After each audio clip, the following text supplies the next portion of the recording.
I'm here at OECD headquarters in Paris talking with Dr. Amar Bhidé, author of The Venturesome Economy. Dr. Bhidé, what are some of the common misconceptions about innovation?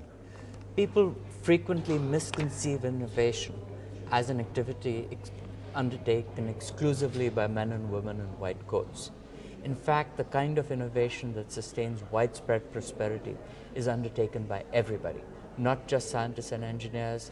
It's people who people on the factory floor, people who sell and market new innovations, because new innovations can't be used unless they're sold and marketed. And most importantly, I'd say it's innovation by users of innovation, because the use of innovation is usually not a passive process. So this innovation involves everybody in the economy.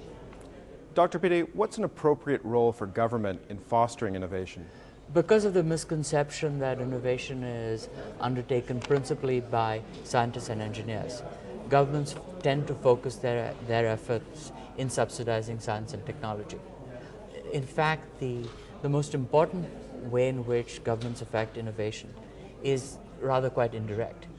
As an economy advances technologically, it requires governments to do more and more in a legitimate sense. So there are positive externalities that have to be supplied by governments. There are negative externalities that have to be controlled. So for instance, when the automobile was invented, you needed traffic police, you needed roads to be built, you needed safety controls. When radio was invented, you needed the allocation of spectrum. So there are a wide range of ways in which governments can advance or retard innovation, not necessarily by simply subsidizing R&D. Dr. Bhidé, what do your views on innovation mean for transport? Everything that I've said about innovation so far applies in spades to the transportation sector. So transportation, again, takes steam engines. So the real economic contribution of steam engines was not simply that of Stephenson, who invented the steam engine.